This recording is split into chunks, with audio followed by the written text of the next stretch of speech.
Kita bertemu kembali. Sejak kebelakangan ini, kita sering disajikan dengan laporan berita mengenai krisis ekonomi dan krisis kesihatan yang sememangnya menakutkan kita. Dengan isu rantaian bekalan makanan, isu harga barangan mentah yang semakin mahal, kekurangan bekalan ayam dan ditambah pula dengan isu kejatuhan mata wang ringgit dan ditambah lagi dengan penyakit yang membimbangkan ibu bapa iaitu HFMD.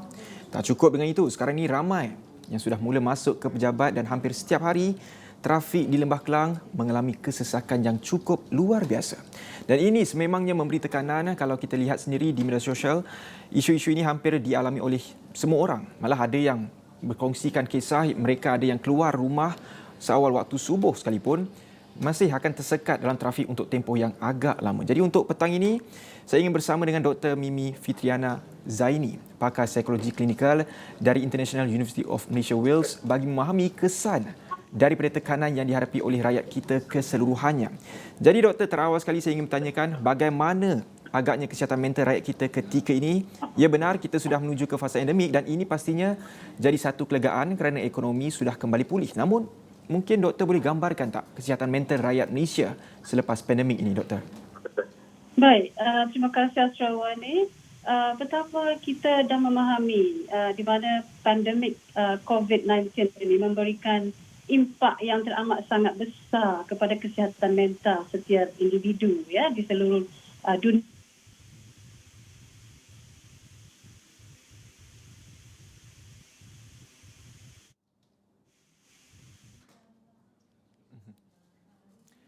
Baik doktor, mungkin audionya kurang jelas. Mungkin saya boleh ulangkan balik soalan kepada doktor, lontarkan semula soalan kepada doktor. Bagaimana mungkin doktor boleh kongsikan agaknya kesihatan mental rakyat kita sekarang ni? Ya, kita tahu sudah menuju ke fasa endemik, tapi yalah kita mungkin stres waktu pandemik mungkin berbeza dan sekarang pula mungkin berbeza. Mungkin rakyat tidak prepare dan sebagainya kerana yalah orang mungkin boleh tarik nafas lega, tapi apa agaknya gambaran kesihatan mental rakyat kita? Mungkin doktor sekali lagi boleh jelaskan balik soalan jawapan tersebut?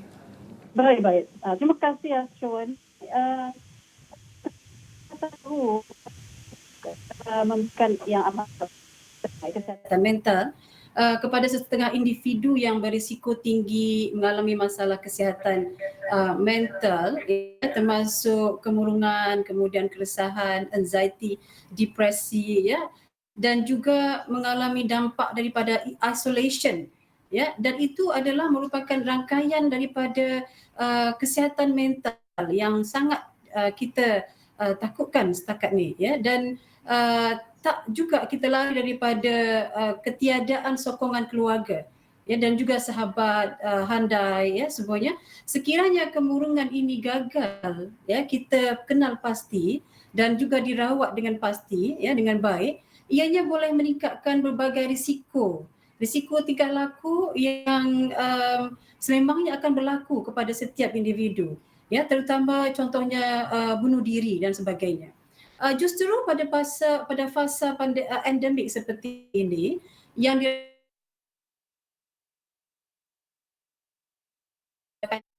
kita rasakan selama ni menjejaskan kesihatan mental kita, ya, hingga pada fasa endemik sebegini dirisaukan dia akan datang lebih kerap daripada fasa pandemik sebenarnya, ya, dan justru KKM dengan usaha yang untuk menurunkan risiko kesihatan mental rakyat, ya, kita pun dah bekerjasama dengan berbagai lapisan NGO, ya, terutama contohnya seperti MRA, ya, kemudian Mercy, Talian Kasih, ya, dan juga MyCare daripada JAKIM contoh, ya, melalui sokongan bantuan talian psikososial kita sebut, ya, daripada awal fasa pandemik, ya, sehinggalah pada fasa endemik sekarang ni pun, ya, semua agensi-agensi terkait, ya, sudah pun memberikan bantuan talian, ya, dan di mana kesihatan mental rakyat memang sentiasa perlu dijaga, ya, terutama untuk klien ataupun callers, ya, yang memang memerlukan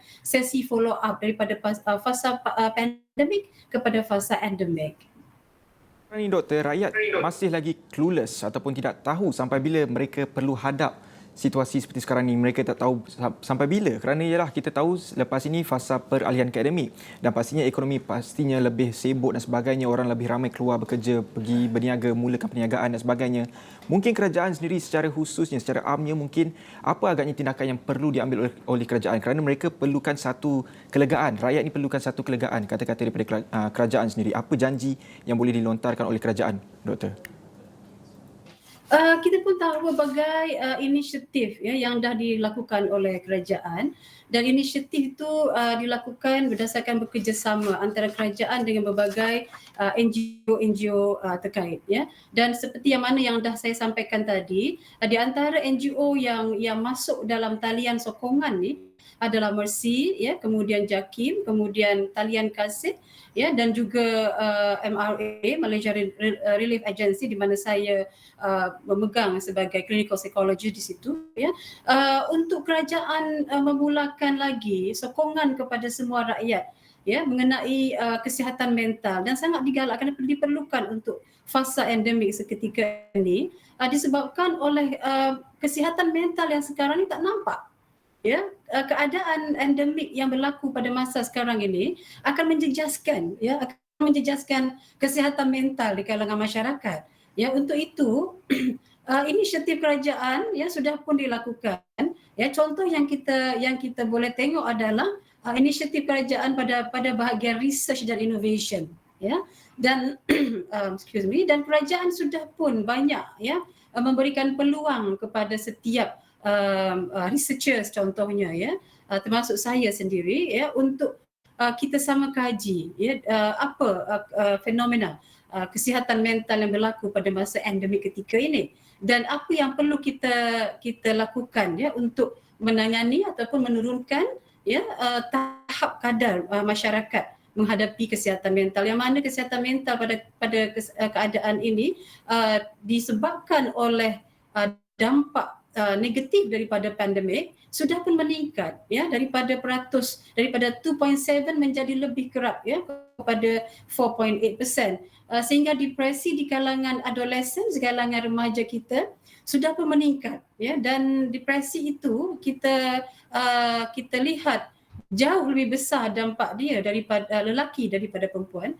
dan rate daripada suicidal ideation ya, kesihatan mental yang kita tengok daripada impak pandemik berlaku kepada suicidal attempt atau usaha untuk mencederakan diri kita sendiri ya di kalangan remaja itu semakin meningkat, dan kebanyakan remaja mengalami fenomena seperti ini ya ketika mereka mengalami kemurungan yang amat dalam ya, di mana kemurungan itu akan disertai oleh berbagai faktor ya. Salah satu faktornya adalah ketiadaan ya pekerjaan ya, di mana beberapa B40 family ya mengalami berbagai keadaan perekonomian ya, dan kita pun sudah tahu di mana langkah kerajaan ya daripada Kementerian Kesihatan Malaysia sudah pun memberikan berbagai sokongan ya, bukan sahaja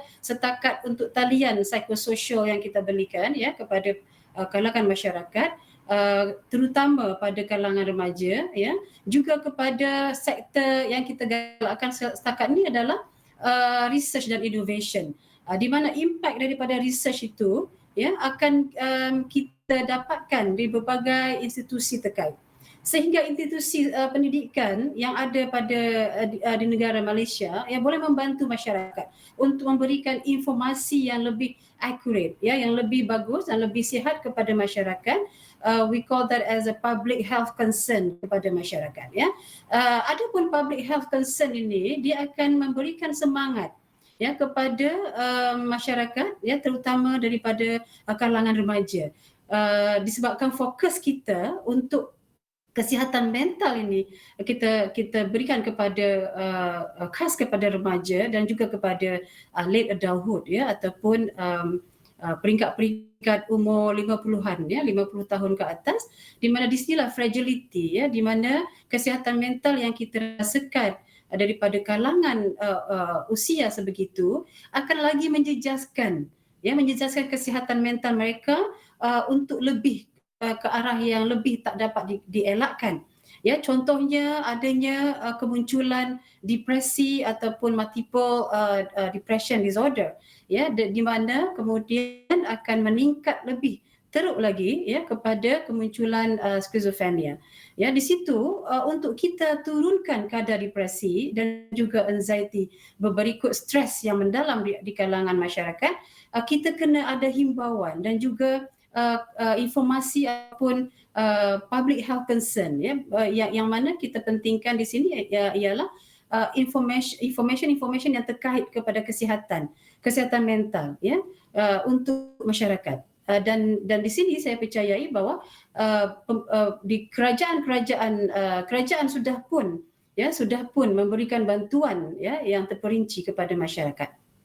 Dan juga doktor, seperti yang disebutkan oleh doktor tadi, golongan remaja ataupun ialah belia, mereka juga tidak terlepas daripada mengalami tekanan. Jadi adakah sudah tiba masanya kerajaan perlu membuat pelaburan ke atas fasiliti seperti di tempat kerja, mungkin di sekolah dan juga di universiti bagi menangani masalah kesihatan mental ketika ini, doktor? Terima kasih, soalan yang sangat bagus.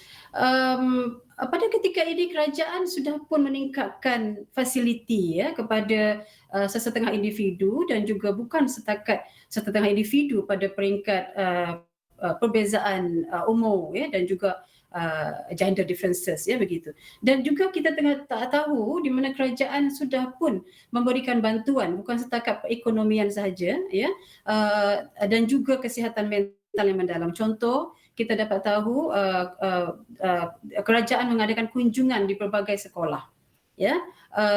Pendidikan Kementerian Pendidikan mengadakan berbagai visiting, ya, kepada sekolah-sekolah dan khas kepada sekolah-sekolah kerajaan dan juga international schools, ya, di mana setiap fasiliti yang diberikan kerajaan, ya, ataupun bukan sekolah bukan kerajaan ataupun kita sebut sebagai international school, mereka pun sudah diberikan training, ya, kepada guru-guru ataupun pendidik-pendidik, ya, untuk memahami keadaan kesihatan mental anak murid, ya, di mana setiap cikgu yang diarahkan ataupun diberikan training keikutsertaan dalam kesihatan mental, ya, untuk meningkatkan kesihatan mental di kalangan pelajar, ya, diberikan pelajar kesempatan untuk berdiskus ataupun berbincang masalah mereka dengan kaunselor-kaunselor yang bertauliah, ya. Di samping itu kerajaan pun dalam berbagai program komuniti bersama, ya, sudah pun menggalakkan masyarakat ataupun komuniti kita untuk bersama-sama dengan NGO lokal dan juga NGO international. Contoh yang kita sebut adalah sebagaimana yang sudah diberikan contoh training, ya, daripada NGO international, ya, kita boleh sebut daripada contohnya Mercy, kemudian kita boleh sebut UNHCR, ya, kemudian local NGO contohnya MRA, ya, dan juga beberapa mental health association di Malaysia, ya, kemudian kita pun ada community bersama Thrive Well, ya, kemudian ada mental illness awareness dan support. So berbagai program-program yang sudah diberikan, ya, kepada masyarakat komuniti bersama ini merupakan bantuan kerajaan di samping website-website yang sudah pun, ya, ditubuhkan oleh kerajaan dan juga